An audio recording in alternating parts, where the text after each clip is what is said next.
Hey, this is the fun sheet for Standard 5.3, Predictions about Survival. First word we are going to define today is carrying capacity. Carrying capacity is the largest number of individuals.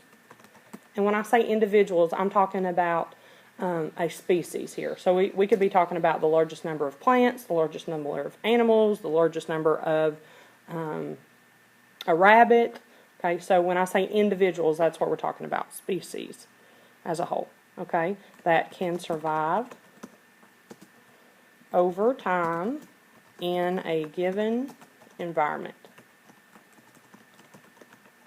Okay, now, however, you need to include that it is based upon limiting factors. Okay. Now, if you have Mrs. Broyles, put a star in the upper right-hand corner on the front side, and if you have Mrs. Gunner, put a smiley face on the upper hand right side. Okay, so now let's talk about what limiting factors are. Limiting factors are anything that affect population number. Okay, and I'm going to give you some examples here, and that you need to write these down as well. Okay, one is the amount of food. Okay. Another is the number of predators. Okay. Next you have if there is competition for food. Also even disease. Okay. So here are some of your limiting factors. Okay. On the next thing of your fun sheet is the do part. It says analyze the graphs below explaining what is occurring and identifying the limiting factors. Give me just one moment. Okay, so on this graph, what we are looking at here is we see the word carrying capacity, okay? And you can see that it's saying right here is the carrying capacity of this environment, okay? Now, this is consumption is what we're looking at over time, all right?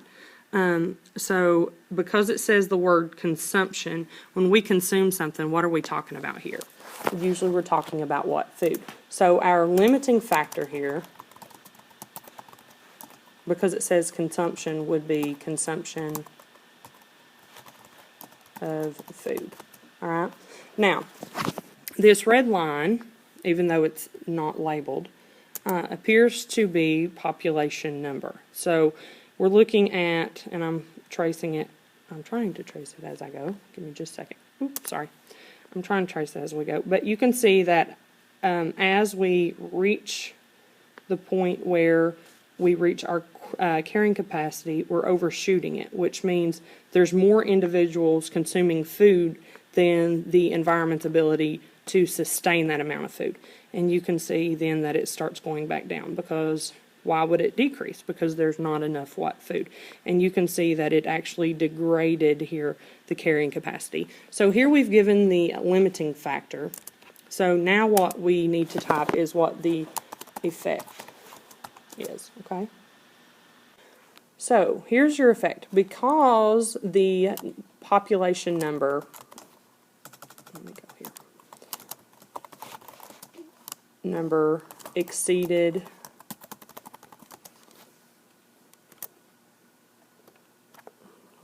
this. Sorry, guys. Exceeded carrying capacity.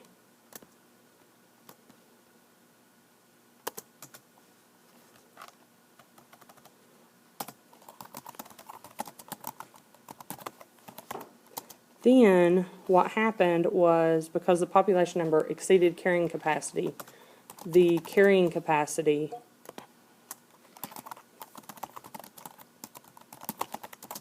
decreased for this environment.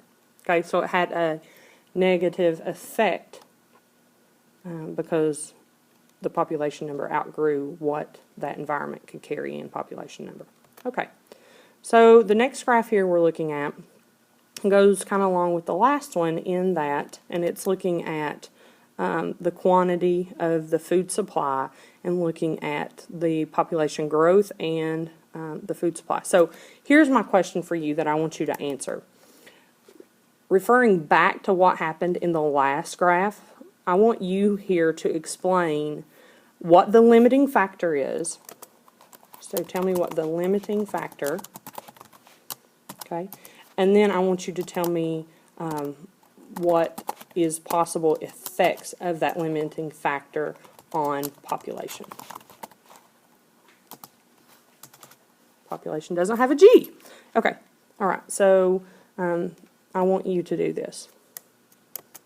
Okay, the next one here that we have is we're looking at moose and wolf population. And in this graph, this is our limiting factor here would be predator / prey relationship. All right, now we're going to follow this along. Okay, and the red line is the wolf population, okay, which is the predator, and the moose is the prey, the predator is the wolf. Okay, and you can see as you follow along here, as the wolf population, for example, right here, increases, then the moose population does what? It decreases. And here's another example. As your wolf population tends to start to get high, of course, your moose population plummets. Okay, and you can see that here with this very high spike in the wolf population, that the moose population decreases. And then you can also see this trend as the wolf population decreases. What happens to your the number of moose? It increases to the highest point that it's been.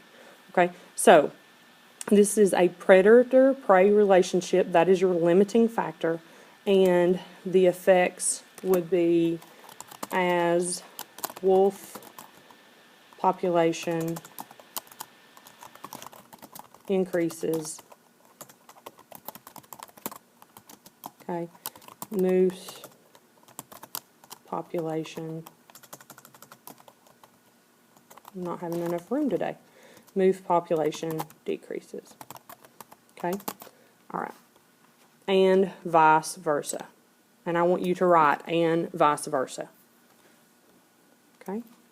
All right. Here, this is showing the snowshoe hare and the lynx. Okay. Here is another graph. I would like for you to identify the limiting factor here and also reason through what's happening here in this graph. Okay? All right. Now, this has several different things going on, okay? You can see on the x-axis that you have the year, and on the y-axis you have the number of people in billions, okay? And you can see that in this chart there's actually several limiting factors, okay? So what I want you to do for each one of the three, notice I said there's 3 limiting factors, I would like for you to tell me what the limiting factor is and how it affects population growth. Okay, this is 5.3 for your fun sheet.